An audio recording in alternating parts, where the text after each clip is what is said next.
nuestras redes sociales.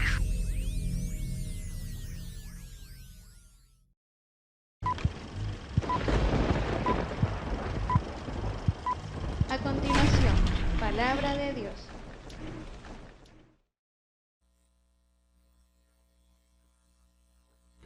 Amén. Bueno, mis estimados hermanos, vamos a continuar con nuestro estudio bíblico. Quiero invitarle que busquen su Biblia, Filipenses, en el capítulo 2. Filipenses, en el capítulo 2. Básicamente entrando en el tercer motivo por el cual se escribe la epístola. Recuerde que habíamos venido hablando que la epístola tiene pues aproximadamente 5 motivos. Uno de ellos era informar a los hermanos en Filipos de cómo se encontraba Pablo allá en Roma. Recuerde que él estaba preso. La figura de lo que hoy en día sería arresto domiciliar. Luego el apóstol también desarrolla lo que es el tema de la unidad, o exhorta a la unidad. Y en esta oportunidad el apóstol va a dar, digamos, razones, va a dar el propósito por el cual él decide mandar a 2 personajes que son significativos en el desarrollo de la epístola. ¿Quiénes son estos 2 personajes?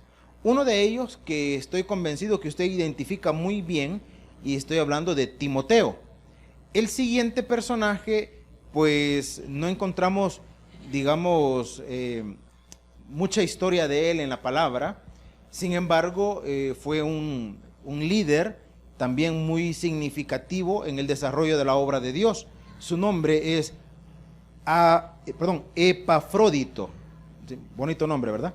Epafrodito, o Epafrodito, si usted le quiere llamar. Pero el detalle es que estos 2 personajes son muy significativos, y el apóstol va, repito, a dar explicaciones, o va a dar los motivos por los cuales él decidió mandarlos a Filipos. Así es que iniciamos en esta noche. Abra su Biblia, le dije, en el capítulo 2 y versículo 19 de la epístola a los Filipenses. Si ya lo encontró, puestos en pie, le damos lectura a la palabra de nuestro Dios. Capítulo 2, versículo 19 y 20. Capítulo 2, versículos 19 y 20. ¿Lo tenemos? Amén. Muy bien, entonces lo leemos juntos y dice de la siguiente manera: espero en el Señor Jesús enviaros pronto a Timoteo, para que yo también esté de buen ánimo al saber de vuestro estado. Pues a ninguno tengo del mismo ánimo, y que tan sinceramente se interese por vosotros. Hasta allí, y oramos. Padre, en esta noche pedimos a tu Espíritu Santo que sea tomando Él el control de esta meditación, que puedas hablar nuestras vidas, Señor, que pongas en nosotros una mente y un corazón receptivo, dispuesto para ser edificados a través de tu palabra. Nos ponemos en tus manos, Padre Celestial, en Cristo Jesús te lo suplicamos. Amén y amén. Vamos a tomar nuestros asientos, mis estimados hermanos. Retomemos un poquito el contexto de la epístola. Recuerde que las iglesias en aquel tiempo no eran congregaciones como las conocemos en la actualidad, con un local, ¿verdad? Con en cierta forma, una estructura de organización, con servidores, con desarrollo de escuela bíblica. No, eran congregaciones, en la mayor parte eran congregaciones domésticas. Cuando decimos congregaciones domésticas, nos referimos a que los creyentes se reunían en los hogares, en las casas. Y la iglesia no se definía, repito, como un local, como unas instalaciones, sino que la iglesia se constituía por todos los nacidos de nuevo. Ellos eran la iglesia. Imagínense que dijeran: vamos a visitar a la iglesia, escúcheme bien, vamos a visitar a la iglesia en Los Planes de Renderos. ¿A dónde acudirían en ese caso? Si el apóstol dijera: bueno, vamos a mandar a Timoteo a la iglesia en Los Planes de Renderos, ¿a dónde tendría que acudir? Bueno, tendría que hacer como todo un recorrido, ¿verdad? Donde hay creyentes y allí se van a reunir. Lo que hoy en día algunos le llamamos casas de oración, otros le llaman células, ¿verdad? Y no recuerdo, campos blancos también le llaman en otras organizaciones. La cuestión es que los que están allí cerca buscan un lugar donde se reúnen para aprender más de la palabra. Esa era la figura de las iglesias en el tiempo del apóstol Pablo. Entonces, hermano, el apóstol, repito, va a hacer mención acá de dos personajes, pero comencemos con Timoteo. Y dice, espero en el Señor Jesús enviaros pronto a Timoteo. Ahora, probablemente usted conocerá un poquito de la vida de Timoteo, pero si no, pues yo le explico o le hablo un poquito acerca de él. En primer lugar, Timoteo no era judío. Su mamá era judía y su papá era de origen griego. Lo interesante de Timoteo es que cuando ya el apóstol Pablo lo toma a él como su discípulo, como su hijo en la fe, ya Timoteo tenía ciertas bases cristianas, puesto que su mamá y su abuela ya eran creyentes. Por eso que Pablo, cuando le habla a Timoteo, le dice, porque tienes tu conocimiento de las Escrituras desde que eras pequeño, desde una temprana edad, por tu madre y por tu abuela, que ya eran creyentes, Berenice y Loida, si no me equivoco los nombres de ellas, ¿verdad? Entonces, el apóstol Pablo toma a Timoteo, hermanos, y lo instruye, por decirlo de esa manera, lo desarrolla en el campo ministerial. El interés de Pablo, cuando decide mandar a los creyentes, cuando decide mandar a Timoteo a los creyentes en Filipos, dice el apóstol que lo que él pretende es cobrar buen ánimo al saber cómo ellos se encontraban, cómo ellos se estaban desarrollando. Recuerde que el apóstol Pablo tenía noticias de la iglesia en Filipos y por eso les exhorta a la unidad, porque al igual que en Filipos, al igual que en Corinto, al igual que en las iglesias de todas las generaciones, hermano, siempre han habido situaciones que son importantes corregir. ¿Por qué en las iglesias siempre hay cosas que corregir? Bueno, porque las iglesias las conformamos personas imperfectas, que estamos en un proceso, en un anhelo de querer ser mejores para Dios, que algunos tienen un interés mayor por ser agradables a Dios y otros tendrán un interés menor y algunos otros quizás un interés nulo. No todos vamos a tener, y buenísimo sería, ¿verdad?, que todos tuviéramos un mismo sentir, pero no es así, no es así, ni nunca ha sido así. Y las iglesias, hermano, en la época de Pablo, tampoco fueron así. Entonces, el apóstol tenía conocimiento que en la iglesia de Filipos los hermanos no se estaban llevando bien, por eso la exhortación a la unidad. Y el propósito de que Timoteo fuera, en alguna medida, era como una representación de la autoridad apostólica. Yo les mando a Timoteo para que él me informe, como que dice, de primera mano, cómo ustedes se están desarrollando. Ahora, ¿por qué podría experimentar en cierta medida desánimo el apóstol? No era tanto por la oposición, Recuerde usted que ya leímos que el apóstol dice, miren, sea por contienda o por vanagloria, lo importante es que Cristo es predicado. Entonces, su preocupación no era con los opositores. Como congregación, ¿por qué deberíamos preocuparnos? ¿Porque la gente de afuera nos critique? ¿Porque la gente de afuera nos señale? ¿O deberíamos preocuparnos cuando nosotros no logramos armonizar entre nosotros mismos? Que un inconverso, hermano, venga a decir cosas, no es problema. No es problema. Si a veces lo que genera un poco de tristeza o de desánimo es cuando los mismos creyentes, en alguna medida, parecería que nos alegra entorpecer la obra de Dios. Eso es lo preocupante. Entonces el apóstol dice, yo quiero cobrar buen ánimo, quiero saber cómo están. Más adelante el apóstol va a decir, para poder darme cuenta que mi trabajo en vosotros no ha sido en vano. O sea que ver los resultados, ya en los sermones anteriores hemos hablado de que los frutos, hermanos, son la evidencia de un llamado o del desarrollo del ministerio al que Dios nos ha llamado. Esos frutos son la evidencia de eso. ¿Cómo sé que Dios me ha llamado a servirle en X o B área? Por los resultados. Por eso, poníamos ejemplos. En el caso de escuela bíblica, si viene un niño, o ya no un niño, tal vez ya un jovencito o un joven, y viene y se acerca a usted con agrado y le dice, usted me dio clase, usted fue mi maestro, ¿se acuerda que yo estuve ahí con usted? Y si ese joven, esa persona, pues con buen ánimo se acerca a usted, ese es un fruto. Si usted lo ganó a Cristo y permanece en los caminos del Señor, ese es un fruto.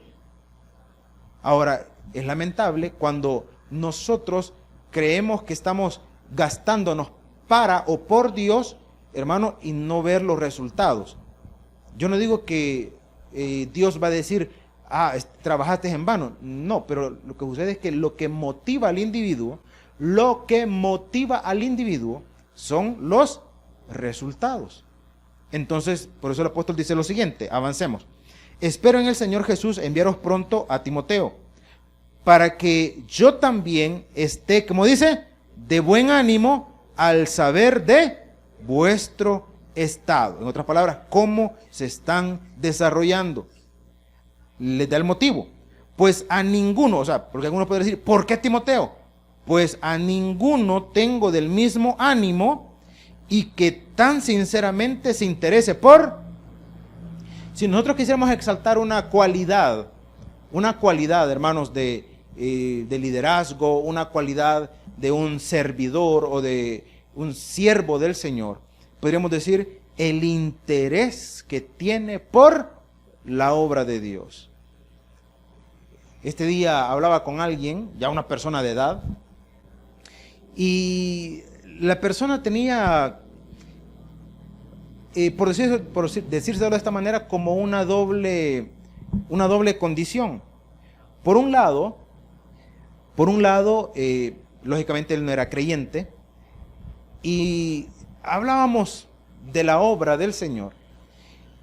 Y me dice, mire, yo conocí a alguien que aquí, estábamos en un lugar fuera de acá, San Salvador, que aquí me dijo, en el pueblo eran personas problemáticas, eran personas, no recuerdo cuál fue la expresión que él utilizó, creo que fue la expresión, eran matagente, creo que me dijo el hombre, eran asesinos. En su expresión, matagente. Y eran aquí y eran allá. Mire, me dijo, se fueron de aquí y pasaron los años y yo andaba, y como las personas de edad asumen que uno conoce a todo el mundo, ¿verdad? Y me dice, y entonces yo andaba con Juan Pérez, por poner un nombre, ¿verdad? Y yo andaba con Juan Pérez y le digo, ¿quién será Juan Pérez, verdad? Pero él me está viendo que andaba con Juan Pérez. Entonces, y andábamos, me dice, y allá por la Libertad, allá nos encontramos y le quedamos viendo, ¿verdad? Y lo identificamos y lo vamos viendo de manga larga y con una Biblia y le preguntamos, bueno, ¿y vos qué te hiciste, hermano? Y dice que la persona le respondió lo siguiente, le dijo, pastor soy, le dijo, y miren, dice que le dijo, no hay mejor negocio que este, le dijo. Y ustedes que se andan matando ahí con esas cajas, le dijo, no hombre, me decía señor estas palabras. Y le decía, pues no se puede descartar que lastimosamente hay personas que se involucran no con el interés, hermano, de servir a Dios, de exaltar a Dios, sino que hay otro tipo de intereses detrás de eso. Y a veces lo triste es que hay personas que se meten por ese interés, hermanos, y parece que les funciona, y parece que les va bien, y parece que efectivamente les da resultado la motivación por la cual se metieron al ministerio. Y hay otros hermanos que sirven a Dios de verdad y que uno no entiende por qué no tienen la misma, voy a usar esta expresión, esta palabra, no tienen la misma rentabilidad. ¿Por qué aquel que se metió con otras motivaciones, por qué parece que le va bien? Y por qué este que realmente está sirviendo con sinceridad, ¿por qué parece que no produce, que no tiene el mismo respaldo? Y le soy sincero, no tengo una respuesta para eso. Lo único que yo le puedo decir, hermano, es que Dios conoce perfectamente cuando nosotros le servimos a Él de corazón. Dios lo conoce perfectamente. Ahora, el apóstol habla de Timoteo y dice, yo conozco a Timoteo y sé que él tiene el mismo ánimo, el mismo interés, un interés genuino, un interés sincero por la obra de Dios. ¿Cómo se evidencia? Dice la Escritura que tan sinceramente se interese por vosotros. Se interese por vosotros. Y si hablamos en una condición más general, el cristiano o la responsabilidad de la obra de Dios, hermano, estamos hablando de las personas, la responsabilidad no es solamente del servidor o del pastor, la responsabilidad es de todos. En varias oportunidades hemos mencionado de que si usted identifica a alguien que tiene, hermano, ya tiempo de no venir a la iglesia, no se trata que va a venir y decir, mire, allá hay un hermano que fíjese que hay ratos que no viene, deberían ir a visitarlo. Y si usted pasa allí continuamente, y si es casi vecino suyo, la pregunta sería, ¿y por qué no se acerca a usted y le habla? ¿Por qué no se acerca a usted y le motiva? Porque también es responsabilidad suya. Siempre hemos dicho, hermano, todos tenemos un llamado de parte de Dios. Entonces, aquí el apóstol explica la razón o el motivo del por qué Timoteo. Timoteo, hermano, y Epafrodito no eran los únicos creyentes que estaban cercanos a Pablo. No eran los únicos. ¿Cómo sabemos que no eran los únicos creyentes? Cuando usted lee la epístola a los romanos, que vale la pena, o que valga la pena explicar un poquito de la epístola a los romanos. La epístola a la iglesia en Roma, al final, allá por el capítulo 16, aparece una lista de todos los creyentes que ya estaban en Roma. Una lista larga, hermano. ¿Y dónde estaba Pablo preso? En Roma. Entonces, estos dos creyentes, estos dos líderes, no eran los únicos, pero ellos tenían cualidades, y la cualidad que el apóstol exalta en Timoteo es que tiene un interés sincero, un interés, hermano, genuino por los creyentes, por los creyentes. Y sigue diciendo, vámonos al 21, dice el versículo 21, porque, miren lo que menciona, porque todos buscan lo suyo propio, no lo que es de Cristo. O sea que en aquel tiempo ya existían personas que se involucraban por interés personal y no por el bienestar de la obra de Dios. Ya era una cuestión, llamémosle, mezquina. Y el apóstol ya tenía conocimiento de eso, como también en la actualidad, hermano, se tiene conocimiento de ese tipo de cosas. Y es lamentable. Bonito sería poderle decir, hermano, todos los que se involucran en el ministerio es porque tienen un interés verdadero por la obra de Dios. No es cierto, no es verdad, no es verdad. Yo conocí a un individuo que, por cierto, cuando el Señor me permitió salir, fue el que quedó en la obra allá en Santa Rosa de Lima. Y cuando él llegó para hacer la transición, el sinvergüenza me dice, mira, me dijo, ¿y quiénes son la gente de dinero aquí en el pueblo? Me dijo. ¿Cuándo los conoces? Me dijo. Sí, conozco a algunos, le dije. Presentámelos, me dijo. Presentámelos. Le digo, ¿y para qué? Ah, no, me dijo, es que ya vas a ver. Dame un año, me dijo, y vas a ver, me dijo. Dame un año. Si la próxima vez que vengas, yo te voy a ir a traer. Y me dijo la marca y el modelo del carro con el que me iba a ir a traer. ¿Se imagina usted? ¿Usted cree que estaba pensando en la obra de Dios? Estaba pensando en su propio bienestar. ¿Qué fue lo lamentable? ¿Qué fue lo triste?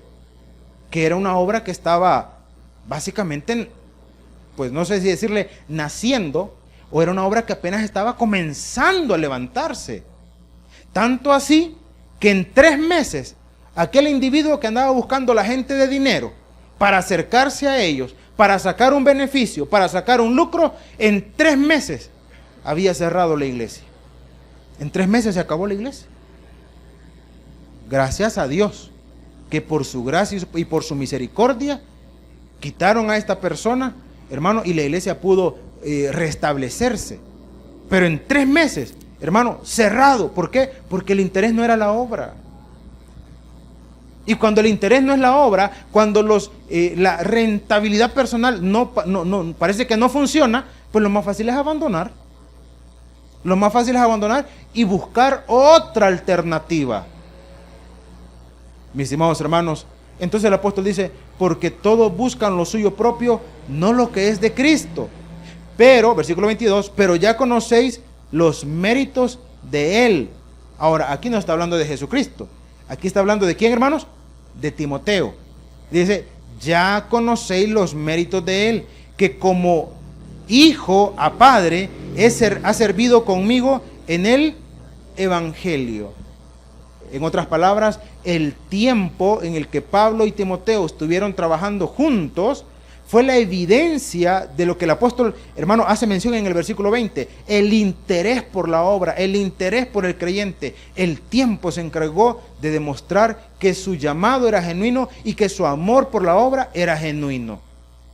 Lo era. Cuando hay un amor por la obra, hay cosas que no pesan, hermano. Hay cosas que no pesan. ¿Como cuáles? Podríamos poner una serie de ejemplos. Y aquí les ha tocado ya en varias oportunidades a algunos de los servidores que comienzan jornada, hermano, a las 7:30 de la mañana y son las 6 de la tarde y no han terminado. Y aquellos que no tienen el mismo sentir dicen, no hombre, ¿y vos que te estás matando por eso? Hay quienes, hermanos, que incluso comienzan a sentir molestia por el tiempo que le dedican a la obra o al servicio de Dios. No, mira, mejor anda a vivirte para allá, para la iglesia, mejor de una vez. No, llévate la cama. No, a ver cuánto te pagan. Eso por decirle las cosas suaves, porque hay unas un poquito más fuertes, ¿verdad? Mis estimados hermanos, cuando no hay un mismo sentir, es así. Ahora, ¿cuál es la enorme diferencia? La enorme diferencia es que aquellos que se entregan con corazón sincero a servirle a Dios, hermano, pueden dar fe, pueden dar testimonio que servir a Dios paga. Que servir a Dios paga. Y no estoy hablando de los beneficios materiales, hermano. Que eso, como hablábamos, o hemos hablado en otras oportunidades, eso ya viene por añadidura. Pero estamos hablando del respaldo y la respuesta de Dios, hermano, a aquellas cosas que el dinero no puede comprar. ¿Cuáles son las cosas que el dinero no puede comprar? Hermano, yo le pregunto a usted, ¿y la paz la puede comprar el dinero? ¿Una noche de sueño la puede comprar el dinero? No, hermano. No, pero uno ya bien empastillado, usted se puede quedar sedado, no descansado, no dormido, sedado. Son cosas diferentes, hermano. Son cosas distintas. Se puede quedar sedado. Pero cuando un creyente tiene paz en su corazón, y estoy hablando en una condición de salud, ¿verdad? No estoy hablando ya cuando hay una situación problemática, ya de un trastorno del sueño y cosas por el estilo. No, estoy hablando de un creyente saludable. Emproblemado quizás, endeudado quizás, pero saludable. Hermano, corta se le hace la noche. A veces es bonito conversar acerca de cómo dormimos o de ese momento de descanso, ¿verdad? Porque hay personas que dicen, mire, yo cuando llego a la cama, yo ya voy dormido. No sé si conoce gente así, que cuando llegan a la cama ya van dormidos. Sí, o sea, se acuestan y usted a los 30 segundos los vuelve a ver, ya están roncando. Y es lamentable cuando hay personas que están cansados, están fatigados y no pueden conciliar el sueño. Y repito, no estoy hablando de problemas de salud. Estoy hablando cuando, hermano, la persona no tiene paz. Cuando las angustias, las preocupaciones, hermano, no le permiten descansar. Cuando el temor, cuando el miedo ha invadido sus corazones. Cuando están allí, va de dar vuelta y de dar vuelta, dándole, hermano, tanto pensamiento, tanta atención, a sus pensamientos, de todas las cosas que tienen que solucionar y no lo pueden hacer. Y no lo pueden hacer. Y su confianza no está puesta en Dios. Muchas veces su confianza está puesta en su trabajo, en sus amistades, en sus parientes, anhelando, ¿verdad?, de que alguien le resuelva sus conflictos y no están descansando en Dios. Entonces, el apóstol, mis estimados hermanos, dice: el tiempo que he estado con Timoteo y como ustedes lo han visto, ustedes van a dar o pueden dar testimonio de los méritos de Timoteo, del esfuerzo, de la dedicación, de la sinceridad con la que Timoteo ha servido. Por eso me siento confiado en podérselos mandar sin ninguna reserva, porque yo sé que él va a llegar o va a estar allí no para aprovecharse, no para servirse de ustedes, sino para servirles a ustedes. Entonces el apóstol, una vez más, versículo 22 dice: pero ya conocéis los méritos de él, que como hijo a padre ha servido conmigo en el evangelio. Así que espero enviaros luego que yo vea cómo van mis asuntos. ¿De qué asuntos estaba hablando el apóstol? De sus problemas por su encarcelamiento, ¿verdad? De eso. Dice: yo se los voy a enviar, solo quiero ver cómo están mis cosas, y yo solo les estaba adelantando la llegada de Timoteo. Versículo 24. Y confío en el Señor que yo también iré pronto a vosotros. Esto tiene similitud, quizás algunos recuerden, hace ya casi cuando comenzábamos el estudio, de que podríamos decir, mire, el apóstol tenía la fe de que él iba a salir bien librado de esta situación. Y le dice: yo les voy a mandar a Timoteo, y yo espero también poder llegar a donde ustedes. Ahora, pregunta de reflexión: ¿pudo el apóstol Pablo regresar a Filipos? La respuesta es no, no regresó. No pudo hacerlo. ¿Por qué no pudo hacerlo? ¿Estaba tan ocupado abriendo obras? No. Porque tiempo después él iba a morir ejecutado. Y he allí, hermano, algunas cosas que de repente nos cuesta a nosotros digerir. ¿Cómo es posible que el apóstol Pablo, un hombre de fe, el que fue traspuesto hasta el tercer cielo, el que vio cosas que no podía ni expresar, aquel a quien Dios instruyó, a quien Dios preparó, a quien le dio la tarea de escribir la mayor parte del Nuevo Testamento, él que estaba declarando en este momento, diciéndole a los hermanos: yo también espero poder llegar? ¿Por qué Dios no le concedió la oportunidad de regresar a Filipos? ¿Por qué Dios no se lo permitió? Hermano, y como el día de ayer hablábamos un poco de esto también, ¿por qué Dios no se lo permitió? Porque la iglesia, aunque el apóstol fue quien la fundó, aunque el apóstol fue el que aperturó, hermano, el primer misionero de la era cristiana, pero las iglesias no dependían de Pablo. Como el día de hoy las iglesias no dependen de ningún hombre. ¿De quién dependen las iglesias, hermano? De Dios. De Dios. Entonces, independientemente Pablo llegara o no llegara, ¿qué iba a pasar con la iglesia? Iba a continuar avanzando. Iba a continuar avanzando. La iglesia no se iba a detener. Y ahí surge un corito que yo sé que la mayoría conoce, porque es muy tradicional. En las pruebas, en las luchas, que dice: la iglesia sigue y solo se detiene para... Sí, es la única razón, el único motivo. Cuando es real, o cuando de verdad es una obra o una iglesia hermano, que sigue a Cristo. En el inicio de la iglesia, estoy hablando en Hechos de los Apóstoles, en el inicio de la iglesia hubo una gran conmoción porque los cristianos se estaban multiplicando en Jerusalén.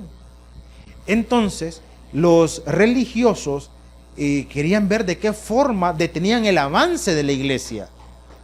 Y buscaban la manera, los apresaban, hermanos, los perseguían, algunos fueron muertos y no encontraban la forma.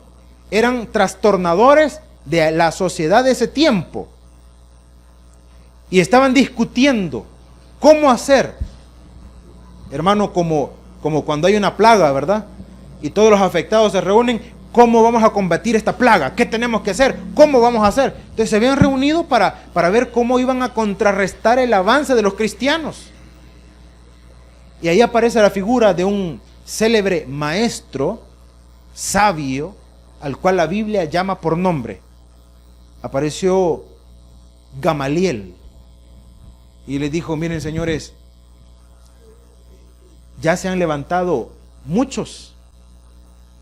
Y así como se han levantado, así han desaparecido. Y le cita el caso de 2 o 3, le cita por nombre. Levantó, no recuerdo los nombres exactos de ellos, Cenaz creo que menciona el caso de uno, que se levantó creyendo que era un grande, y como 3,000 lo siguieron, murió. ¿Y qué pasó con los 3,000? Se dispersaron, no existen más. Por allá se levantó otro y pudo convocar a una multitud de personas. Hermano, murió y terminó todo. Entonces este célebre maestro les dijo a los religiosos de ese momento: miren, les dijo, cuando las cosas, voy a parafrasear la expresión, cuando las cosas son de Dios, nadie lo va a detener. Si es de los hombres, ya va a desaparecer. Pero si es de Dios, va a prevalecer. Ahí déjenlos, dijo. Ahí déjenlos, porque si es de los hombres, ¿para qué van a estar ustedes peleando? Ya van a desaparecer. Y si es de Dios, va a prevalecer. No sea que se encuentren peleando en contra de Dios, les dijo Gamaliel. Y mis estimados hermanos, ¿qué fue lo que sucedió? Lo que sucedió es que han pasado ya poco más de 2000 años y el efecto, hermano, o aquel fenómeno que comenzó allá en Israel, en Jerusalén, mira hasta dónde ha llegado en nuestros tiempos, transformando y cambiando vidas. Este día le dije, conversaba con personas, 2 personas de edad, en diferentes momentos, y el segundo con el que conversaba, estábamos evangelizándole, y digo estábamos porque estaba mi papá ahí conmigo, y le dijo, era amigo de él de su juventud: mira, fulano, le dijo, y si vos te morís ahora, ¿dónde va a ir tu alma? Pues le dijo, al infierno, le dijo, al infierno, le dijo. Y comenzamos a conversar y le digo, mire, quiere experimentar un milagro extraordinario. Y claro, la gente espera que uno saque un pañuelo mágico, ¿verdad? Y que saque un conejo, una paloma y que la haga volar y qué sé yo, ¿verdad? Que convierta la piedra en pan, ¿no? Un ladrillo mejor para que sea semita, así grande. Entonces quiere experimentar un milagro maravilloso, extraordinario. Y se le quedan viendo a uno así como repito, esperando que quizás haga algo, ¿verdad? Que los sorprenda. Y me dice, ¿y cómo así? Me dice, ¿qué cosa? Que si usted le permite a Jesucristo entrar en su corazón, se va a dar cuenta cómo en un instante puede cambiar esa respuesta que usted está dando. ¿Dónde? Yo le volví a preguntar, ¿dónde iría su alma si usted muere hoy? Al infierno, me dijo. Reciba a Cristo y se va a dar cuenta cómo eso va a cambiar. Y el hombre medio así, y estaba uno de sus hijos con él, un muchacho, me cayó muy simpático el muchacho, porque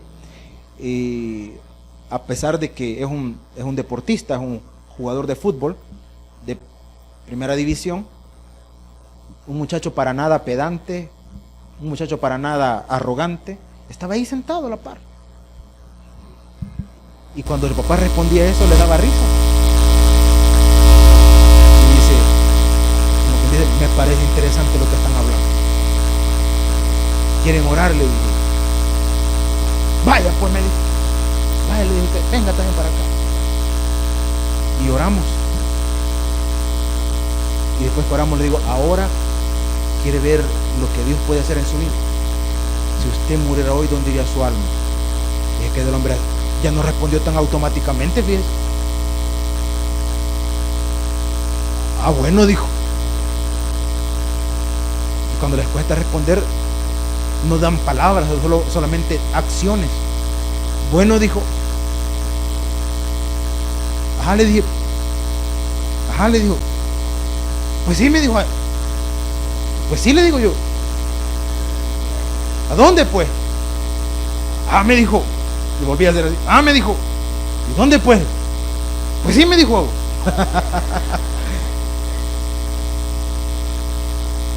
¿A dónde, pues? Le dijo.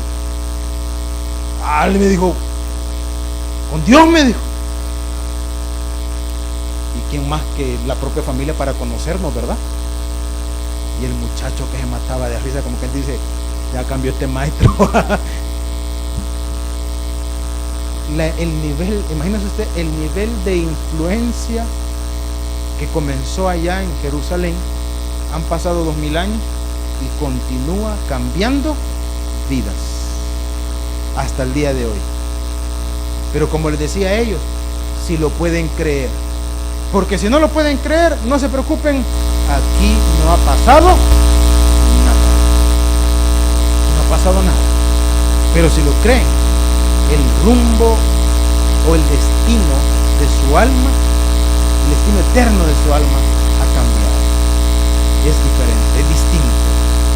Entonces, mis estimados hermanos, el apóstol confía y da evidencia, o le dice, ustedes tienen las evidencias del llamado genuino de Timoteo, que no busca su propio bienestar, que tiene interés por ustedes y que se ha manifestado el nivel de, digamos, los frutos, hermanos, de la obra que Dios le ha encomendado. Y dice la Escritura, vamos terminando, versículo 24 dice, y confío en el Señor que yo también iré pronto a vosotros. El apóstol, le dije, no fue, pero la obra no se detuvo. La influencia continuó, la influencia del Evangelio continuó hasta nuestros tiempos. Y por eso podríamos responder, no vamos a dar una respuesta absoluta, pero por eso podríamos decir, por eso Dios no permitió que regresara. ¿Por qué razón? Porque no es Pablo el que sostiene la obra, es nuestro Señor Jesucristo. Dice el versículo 25, mas tuve por necesario enviaros a Epafrodito, mi hermano y colaborador y compañero de milicia, vuestro mensajero y ministrador de mis necesidades. Un versículo más. Porque él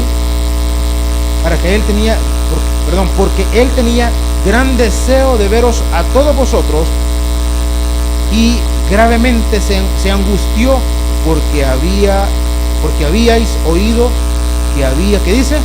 Enfermado.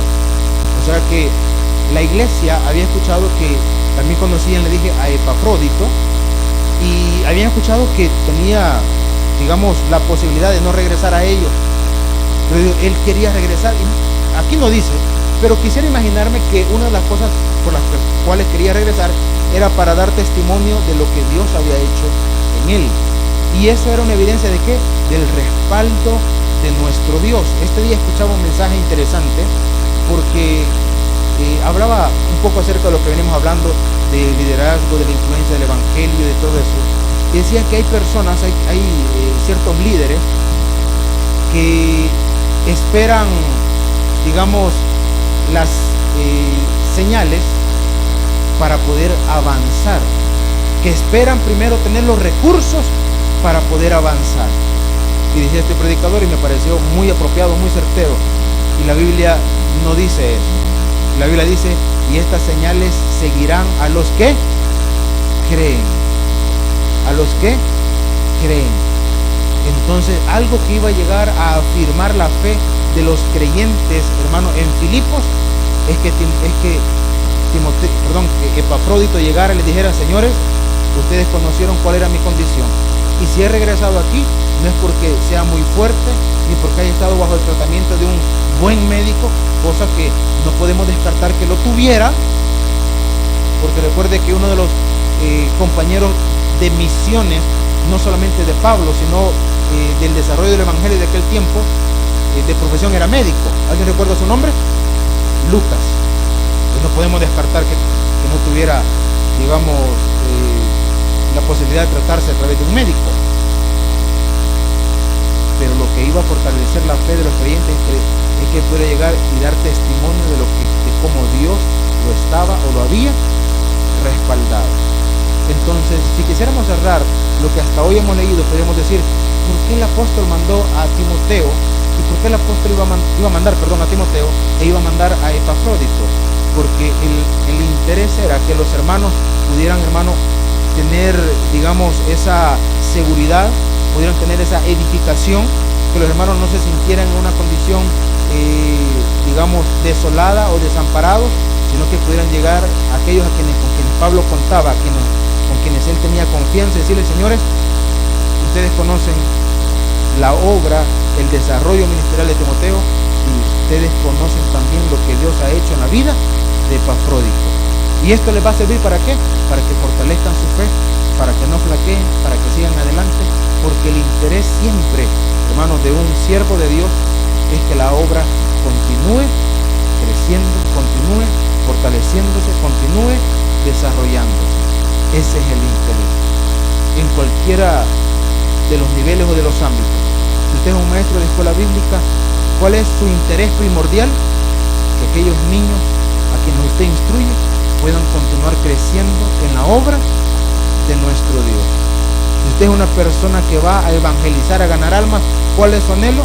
Que esa persona a quien usted ganó Cristo pueda crecer en el conocimiento y en la relación con nuestro Dios. Y cuando somos predicadores, el interés es que la iglesia, hermano, pueda continuar creciendo espiritualmente y alcanzando a otras personas para Cristo. Entonces, esa era la motivación, el propósito por el cual el apóstol mandó a estos dos servidores, para gloria de Dios y para la fortaleza de la iglesia, el cuerpo de nuestro Señor Jesucristo. Así que en esta noche, mis estimados hermanos, y un fuerte aplauso a nuestro Padre eterno, vamos a orar. Padre, buen Señor, esta noche te damos gracias por tu palabra. A través de ella somos edificados y fortalecidos. El predicador ha terminado su mensaje. Es tiempo de que recibas a Jesús como tu Salvador personal. Ora conmigo de la siguiente manera: Señor Jesús, yo te recibo hoy como mi único y suficiente Salvador personal. Creo que eres Dios, que moriste en la cruz por mis pecados y que resucitaste al tercer día. Me arrepiento, soy pecador. Perdóname, Señor. Gracias doy al Padre por enviar al Hijo a morir en mi lugar. Gracias, Jesús, por salvar mi alma hoy en Cristo Jesús, mi Salvador. Amén. Bienvenido a la familia de Dios. Ahora te invitamos a que crezcas en el conocimiento de las Escrituras. Congrégate con nosotros. Estamos ubicados en kilómetro 6,5, carretera a Los Planes de Renderos.